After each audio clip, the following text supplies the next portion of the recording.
question maintenant, c'est de savoir quel rôle attribuez-vous à chacun des mots suivants qui ne s'éloignent guère de l'homme. Quel est le rôle que vous attribuez au mot ignorance, au mot faiblesse, au mot crainte, au mot désir, au mot besoin, au mot se rassurer et au mot se consoler? Est-ce que vous avez une idée? Ensuite, la métaphysique considère que chaque être existe avant sa naissance et s'incarne dans le corps pour une expérience humaine, l'incarnation provoquant une perte temporaire du souvenir de ses vies antérieures. Voilà. Alors, si j'en viens à ici, tout le monde voit ce que j'ai sélectionné. L'homme, il est ignorant de quoi? Il ne connaît pas ce qui va se passer après la mort. C'est ça, non? Alors, est-ce que ça lui a conféré une faiblesse ou une force? Alors, ça lui a conféré une certaine faiblesse. Alors, la crainte est intervenue à quel moment? La crainte est intervenue à quel moment?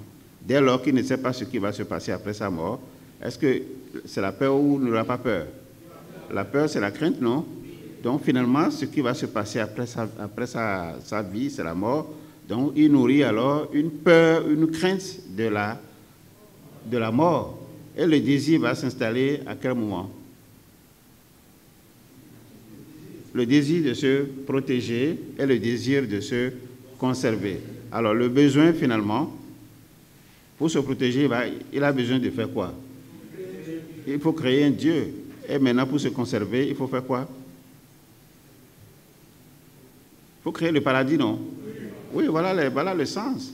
Donc, pour créer, il faut créer, il a besoin de créer Dieu pour dépendre de lui. Il a besoin également de créer le paradis pour faire chose. Et quand il crée Dieu, il crée le paradis, c'est pour se rassurer ou bien c'est pour faire chose? C'est pour se rassurer lui-même, non? Et ensuite, il va se consoler dans les cas où il est dans le besoin de se consoler. Mayavio, Dieu donne, Dieu reprend, Dieu... Puis, il y a tous les récits possibles, hein? Et dans les pires malheurs, on va venir chaque fois pour le consoler. Alors, nous disons, quel est votre avis sur cette conception?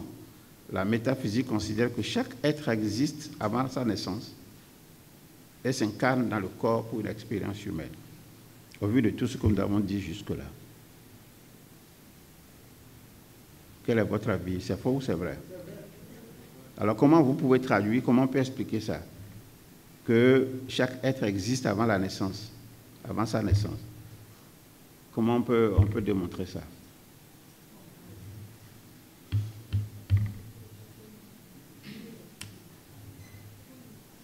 Vous ne me suivez pas, hein? Qui peut me traduire ça? Expliquer comment cela se traduit? Chaque être existe avant sa naissance. Si vous avez très bien suivi, ça c'est la plus simple des explications qu'on peut donner. Djamo Djamo, Créic, à l'école des petits. Là au moins on se réveille, non?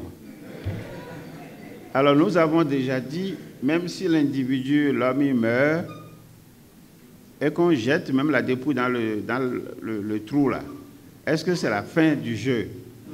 On a dit donc que cet individu, il persiste et il continue dans ses descendances et dans les écosystèmes où il a été intégré. On est d'accord avec ça? Très bien. Alors, si c'est cela, on vous dit maintenant que chaque être existe avant sa naissance. Et il s'incarne maintenant dans le corps. On est en train donc nous allons progressivement vers des choses très sérieuses.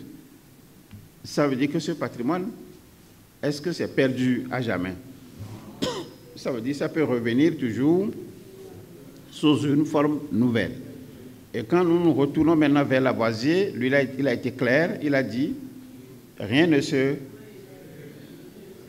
crée, rien ne se perd, tout se transforme.